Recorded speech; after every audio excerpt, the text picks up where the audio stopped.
ఓం మహాగణపతే నమః. 2026 జనవరి మాసంలో ద్వాదశ రాశుల వారికి ఏ విధంగా ఉంటుందో చూద్దాము. ముందుగా 2026 నూతన ఆంగ్ల సంవత్సర శుభాకాంక్షలు.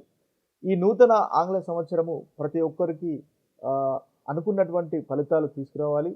అదేవిధంగా అనుకున్నటువంటి కోరికలు నెరవేరాలని కోరుకుంటూ, అదేవిధంగా ఎవరైతే ఈ నూతన సంవత్సరంలో కొన్ని రిజల్యూషన్స్ తీసుకుంటారో ఆ రిజల్యూషన్స్ కూడా మీరు తప్పకుండా పాటించి తద్వారా చక్కటి ఫలితాలు పొందాలని ఆశిస్తూ, మనము ఈ జనవరి మాసంలో ఉన్నటువంటి రాశి ఫలితాలు ద్వాదశ రాశుల వారికి ఏ విధంగా ఉంటాయో చూద్దాము.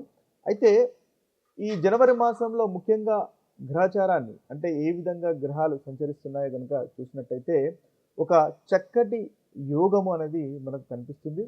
4 గ్రహాలు మనకు దాదాపుగా మొదటి భాగం, అంటే ఈ మాసంలో దాదాపుగా మొదటి 2 వారాలు దాదాపు 16, 17 తేదీ వరకు ఒకే రాశిలో సంచారం చేస్తున్నాయి.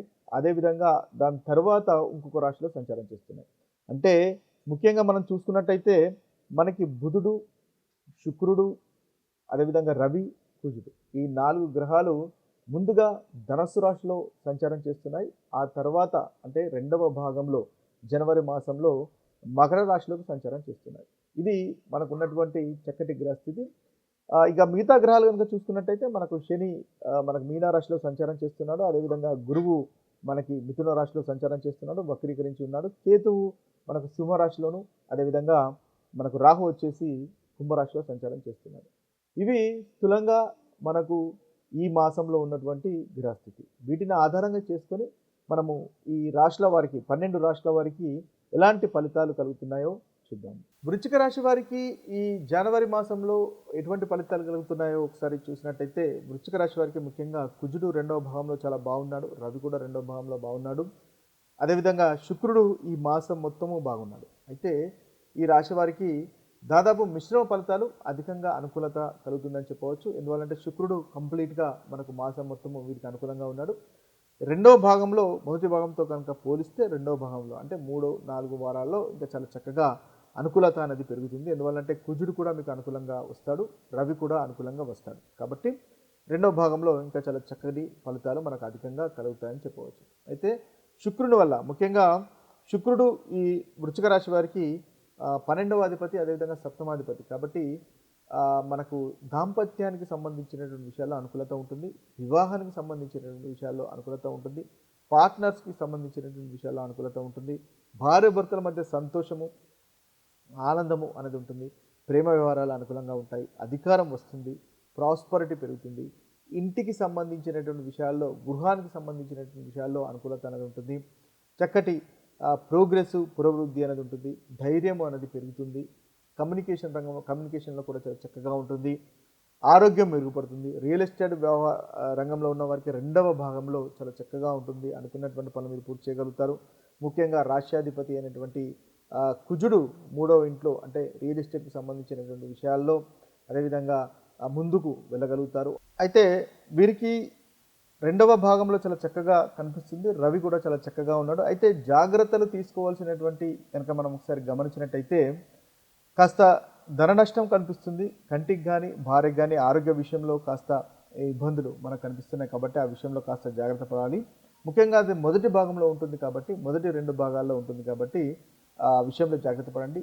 అయితే వాక్కు కఠినంగా ఉండకుండా చూసుకోవడం అనేది మంచిది, అగ్రెసివ్గా ఉండకండి, తద్వారా మంచి ఫలితాలు కలుగుతాయి. ముఖ్యంగా మొదటి భాగంలో అంటే మొదటి వారము 2వ వారం, ఈ 2 రోజుల్లో 2 వారాల్లో కనుక మీరు జాగ్రత్త పడినట్టయితే చాలా చక్కటి ఫలితాలు అనేవి కలుగుతాయి. రవి కూడా అంతగా అనుకూలంగా లేడు కాబట్టి ఫైనాన్స్కి సంబంధించినటువంటి విషయాల్లో జాగ్రత్తగా ఉండండి. పనిచేసే చోట మొండిగా ఉండకండి, తద్వారా మంచి ఫలితాలు అనేవి ఈ రాశి వారికి కలుగుతాయి. ఇక మీరు కుజునికి సంబంధించినటువంటి పరిహారాలు, రవికి సంబంధించినటువంటి పరిహారాలు ఇంకా చేసుకున్నట్లయితే, లేదా బుధునికి సంబంధించినటువంటి పరిహారాలు కూడా, బుధుడు ఈ మాసంలో కంప్లీట్గా అనుకూలంగా లేడు కాబట్టి బుధునికి సంబంధించినటువంటి పరిహారాలు చేసుకున్నట్టయితే చాలా చక్కటి అనుకూలత అనేది ఈ రాశి వారికి కలుగుతుంది. ఈ ద్వాదశ రాశుల వారు ముఖ్యంగా మనకు కలుగుతున్నటువంటి ప్రతికూలమైనటువంటి ఫలితాలు, అంటే చెడు ఫలితాలు తొలగిపోయి అనుకూలమైనటువంటి ఫలితాలు కలగడానికి, అంటే మంచి ఫలితాలు కలగడానికి ముఖ్యంగా మనం తీసుకోవాల్సినటువంటి జాగ్రత్తలు లేదా పరిహారాలు గనక ఒకసారి మనం గమనించినట్టయితే ఈ 12 రాశులలో ముఖ్యంగా మేషరాశి, మిథున రాశి, తులారాశి, ధనస్సు రాశి, అదేవిధంగా మకర రాశి. ఈ రాశి వారికి కుజుడు అంతగా అనుకూలంగా లేడు కాబట్టి ఈ రాశి వారు కుజునికి సంబంధించినటువంటి గ్రహ పరిహారాలు చేసుకోవడం వల్ల ఈ మాసంలో వీరికి కలుగుతున్నటువంటి చెడు ఫలితాలు తొలగిపోయి అనుకూలమైనటువంటి ఫలితాలు కలుగుతాయి. అయితే ఏంటి ఎలాంటి పరిహారాలు మనము కుజునికి సంబంధించినటువంటి పరిహారాలు చేసుకోవాలో ఒకసారి గమనించినట్టయితే ముఖ్యంగా కుజునికి సంబంధించినటువంటి గ్రహ దేవత అదేవిధంగా హనుమంతుణ్ణి ఆరాధించినట్టయితే లేదా సుబ్రహ్మణ్య స్వామిని ఆరాధించినట్టయితే మనకు కుజుని వల్ల కలుగుతున్నటువంటి ప్రతికూలత ఫలితాలు తొలగిపోయి అనుకూలమైనటువంటి ఫలితాలు కలుగుతాయి. అయితే ముఖ్యంగా మంగళవారము లేదా శనివారము హనుమంతుని ఆలయ సందర్శనము చేయడం వల్ల ఈ మాసంలో ఈ రాశుల వారికి అనుకున్నటువంటి పనులు చేయగలుగుతాయి. ముఖ్యంగా పనులు అనేవి తొందరగా జరుగుతాయి. ఎక్కడైతే మీ పనులు ఆటంకాలుగా ఆగిపోయి ఉన్నాయో మీరు ఈ హనుమంతుణ్ణి ఆరాధించడం వల్ల ఈ మాసంలో ఆ పనుల్లో స్పీడ్ అనేది పెరుగుతుంటుంది, చక్కటి ఫలితాలు కలుగుతాయి.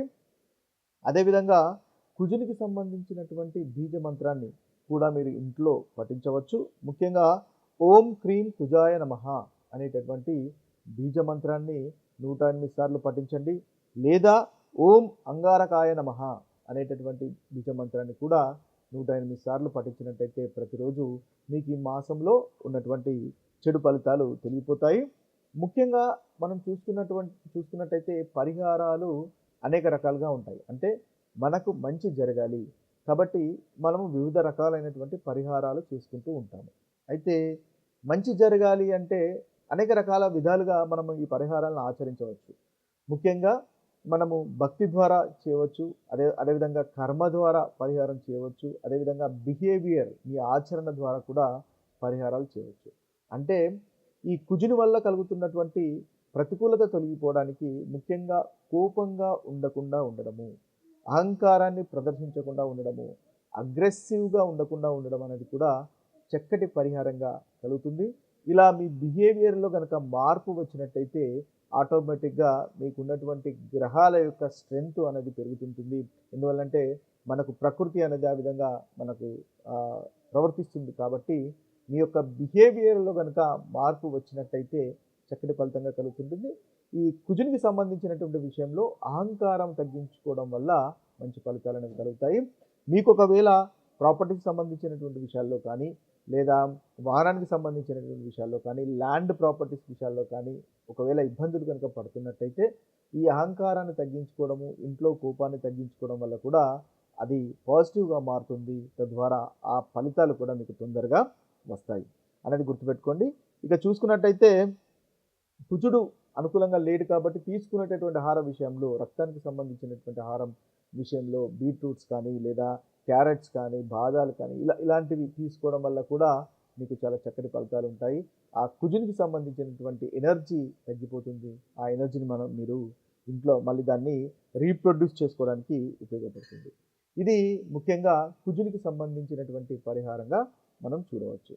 ఇక మిగతా రాశుల యొక్క పరిహారాలు కనుక చూసినట్టయితే వృషభ రాశి, కర్కాటక రాశి, సింహరాశి, కన్యరాశి ఈ 4 రాశుల వారు రవిని ఆరాధించినట్టయితే వీరికి చాలా చక్కటి ఫలితాలు కలుగుతాయి. ముఖ్యంగా రవి అంటే సూర్య నమస్కారాలు చేయడం వల్ల మంచి ఫలితాలు ఈ రాశి వారికి కలుగుతాయి. ఉదయం ఎండలో సూర్య నమస్కారం చేయడం వల్ల మీకు మంచి ఫలితాలు అనేవి మనకు కలుగుతాయి. ముఖ్యంగా ఆదివారం రోజు ఫాస్టింగ్ చేయడం వల్ల కూడా ఈ రాశుల వారికి అనుకున్నటువంటి ఫలితాలు కలుగుతాయి. ముఖ్యంగా మన కుజుని యొక్క రవి యొక్క బీజ మంత్రాన్ని కనుక మనం పఠించగలిగినట్టయితే ప్రతిరోజు చాలా చక్కటి అనుకూలత అనేది మీకు పెరుగుతుంటుంది. ఓం హ్రాం హ్రీం హ్రౌం సూర్యాయ నమః అనేటటువంటి రవి బీజ మంత్రాన్ని పఠించండి. తద్వారా ఏదైతే రవి వల్ల మీకు ప్రతికూలత ఉందో ఆ ప్రతికూలత అనేది తొలగిపోతుంది. అయితే ముఖ్యంగా చూసుకున్నట్టయితే బిహేవియరల్ మనము రెమెడీస్ కనుక చూసుకున్నట్టయితే ఆచరణలో చేయవలసినటువంటి రెమెడీస్ కనుక చూసుకున్నట్టయితే తల్లిదండ్రులను ఆరాధించడం వల్ల మంచి ఫలితాలు మీకు కలుగుతాయి. ముఖ్యంగా తండ్రి గారిని సేవించడం వల్ల, గౌరవించడం వల్ల, పెద్దలను, ఎల్డర్స్‌ని, మంచి స్టేటస్‌లో ఉన్నవారిని, మంచివారిని గౌరవించడం వల్ల రవి మీ జాతకంలో బలంగా మారతాడు. తద్వారా మీకు సమాజంలో కీర్తి ప్రతిష్టలు కలుగుతాయి. అదేవిధంగా శే ఆరోగ్యం బావుంటుంది. ఎందువల్లంటే రవి మనకు ఆరోగ్యానికి కారకుడు. ముఖ్యంగా ఆరోగ్యం కూడా చాలా చక్కగా ఉంటుంది. అందువల్ల ఈ యొక్క ఫలితాలు మీరు చేసుకోవడం వల్ల మంచి ఫలితాలు కలుగుతాయి. ఇక చూసుకున్నట్టయితే మనము మిగతా రాశులు, మనం ఏదైతే మిగతా రాశులు ఉన్నాయో వృశ్చిక రాశి, కుంభరాశి, మీనరాశి వీరికి ముఖ్యంగా బుధుడిని ఆరాధించడం వల్ల చాలా చక్కటి ఫలితాలు కలుగుతాయి. అంటే ప్రతి బుధవారము విష్ణు సహస్రనామాన్ని పఠించడం వల్ల, వినడం వల్ల మీకు ఈ రాశుల వారికి ఈ మాసంలో చెప్పుకోదగినటువంటి పరిహారంగా మనం చూడవచ్చు.